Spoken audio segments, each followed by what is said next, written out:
जय माता दी। लगभग 12वीं सदी की बात है, जब इस पवित्र भूमि पर हर पल भगवान जगन्नाथ के दर्शन की अभिलाषा लिए श्रद्धालु उमड़ते थे। तभी एक प्रसिद्ध तांत्रिक का आगमन हुआ, जिनका नाम कमामगिरी था। उन्होंने कठोर तपस्या और साधना से अनेक अद्भुत सिद्धियां प्राप्त की थी। अपनी साधना पूर्ण करने के बाद अब उनकी इच्छा भारत के प्रमुख तीर्थ की यात्रा करने की थी और उन्होंने निश्चय किया था कि उनकी यह यात्रा भगवान जगन्नाथ के दर्शन के बाद ही समाप्त होगी।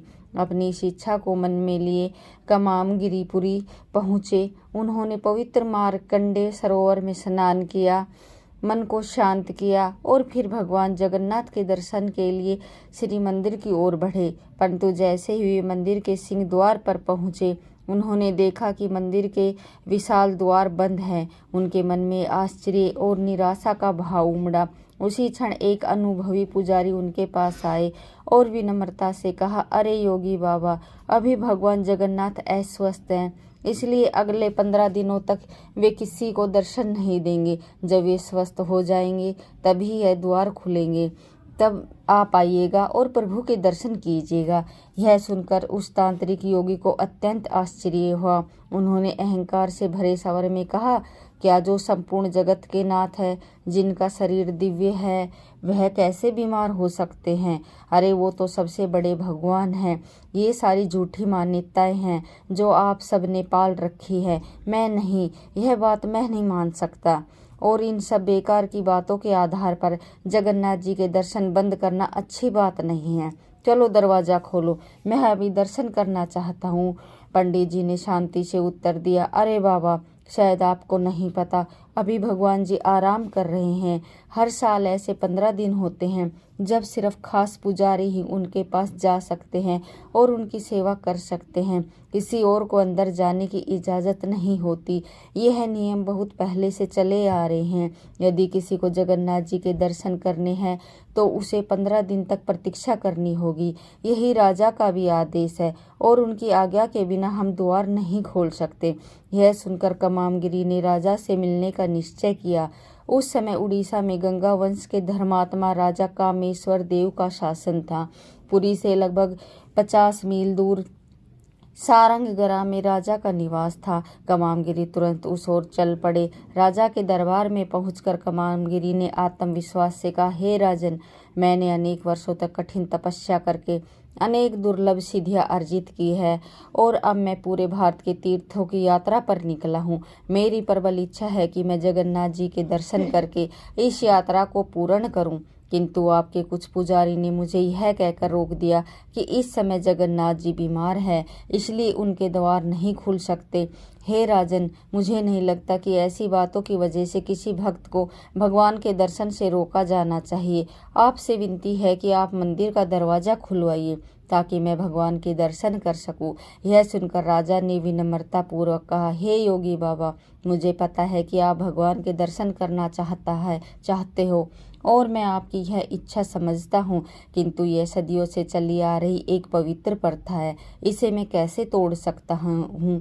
यद्यपि सबको पता है कि जगन्नाथ जी अस्वस्थ हैं, इसलिए उनके लिए खास सेवा होती है। उस समय बस कुछ खास पुजारी ही अंदर जा सकते हैं और किसी को अंदर जाने की इजाज़त नहीं होती। यह भगवान की सेवा का एक खास हिस्सा है। राजा की बात सुनकर कमामगिरी का अहंकार और बढ़ गया। उन्होंने कहा, नहीं, मुझे विश्वास है कि ऐसी कोई विशेष पूजा अंदर नहीं चल रही। भले ही सामान्य लोग अंदर नहीं जा सकते, लेकिन मैं अपनी योग्य शक्ति से अंदर जा सकता हूँ और मैं आपको यह बात सिद्ध कर दूंगा कि अंदर में ऐसी कोई निजी सेवा नहीं हो रही। आप मेरे साथ पूरी चलिए और मैं आपको दिखाता हूँ। किंतु राजा ने उनकी बात मानने से इनकार कर दिया। अंततः अपनी बात को सत्य साबित करने के लिए कमामगिरी एक विशाल बरगद के पेड़ के पास गए और उस पर चढ़ गए।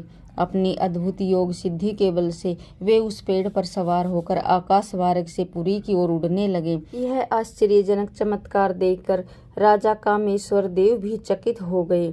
उन्होंने सोचा, अवश्य यह कोई महान सिद्ध पुरुष है, इसलिए राजा भी उनके पीछे अपने घोड़े पर सवार होकर पुरी की ओर चल पड़े। पुरी मंदिर के समीप पहुंचकर कमामगिरी ने एक छोटी सी मधुमक्खी का रूप धारण कर लिया और बंद दरवाजे के एक छोटे से छेद से मंदिर के भीतर प्रवेश कर गए।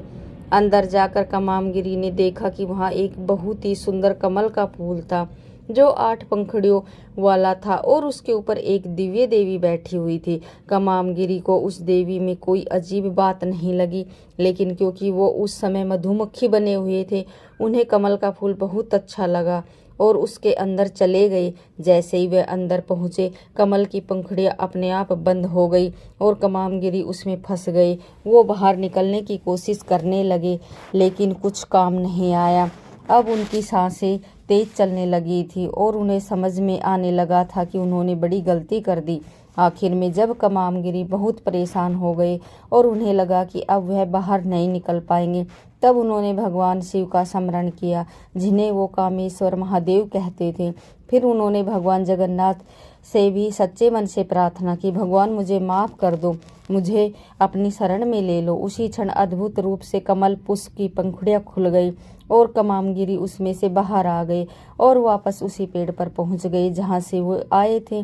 इतने समय तक कमल के अंदर रहने के कारण वो बहुत थक गए थे, इसलिए उन्होंने वहीं बैठकर थोड़ी देर आराम किया।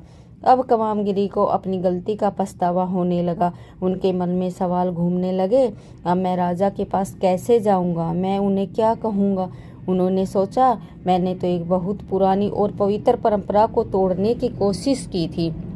यह सोचते सोचते उन्होंने तय किया कि एक बार और मंदिर के अंदर जाकर देखना चाहिए कि वहाँ सच में क्या हो रहा है। शायद इस बार उन्हें सच्चाई पूरी तरह समझ में आ जाए। फिर से कमामगिरी मंदिर के पास पहुँचे और इस बार उन्होंने अपनी योग विद्या से खुद को अदृश्य बना लिया, यानी अब कोई उन्हें देख नहीं सकता था। जैसे ही खास पुजारी मंदिर के अंदर जाने लगे, कमामगिरी भी चुपचाप उनके साथ भीतर चले गए। पुजारी उन्हें नहीं देख सके, किंतु जगत के नाथ भगवान जगन्नाथ तो सब कुछ देख सकते हैं। अंदर जाकर कमामगिरी ने देखा कि चारों ओर 8 दिशाओं में 8 देवियां खड़ी थी। उनके शरीर पर चमकते हुए गहने थे और सब मंद मंद मुस्कुरा रही थी, जैसे उन्हें पहले से पता हो कि कमामगिरी आ रहे हैं। यह सब देखकर कमामगिरी बहुत डर गए। उनके चेहरे पर पसीना आ गया और उनकी सांसें तेज चलने लगी। डर के मारे वो तुरंत उस जगह से बाहर भाग आए। कमामगिरी बिना समय गंवाए राजा के पास पहुंचे और बोले, हे राजन, सच में यह जगह बहुत ही चमत्कारी है। आज मैंने अपने भगवान जगन्नाथ की लीला को देखा और समझा। यहाँ पर मेरी सारी तंत्र साधना विफल हो गई। मैं यह सोचकर आया था कि मैं सब कुछ जानता हूँ, लेकिन भगवान की लीला के आगे मैं हार गया। मैं अपनी भूल स्वीकार करता हूँ और आपसे तथा भगवान जगन्नाथ से अपने अहंकार के लिए क्षमा मांगता हूँ। अब मैं अपना पूरा जीवन इसी पूरी धाम में बिताना चाहता हूँ। कृपया मुझे यहाँ रहने की जगह दीजिए। इतना कहकर कमामगिरी ने वह सारी अलौकिक घटना राजा को कह सुनाई जो उन्होंने मंदिर के अंदर देखी थी। इस घटना के बाद कमामगिरी ने अपना सारा अहंकार त्याग दिया और आजीवन जगन्नाथपुरी धाम में निवास किया। भगवान जगन्नाथ की शरण ग्रहण की। बाद में कमामगिरी ने पुरी में एक छोटा सा मठ बनाया जहाँ उन्होंने भगवान कामेश्वर महादेव को विराजित किया। यह कहानी हमें सिखाती है कि भगवान के सामने घमंड और ताकत कुछ भी नहीं है। सच्चे मन से की गई भक्ति और समर्पण ही सबसे बड़ी शक्ति होती है। बोलो जय जगन्नाथ।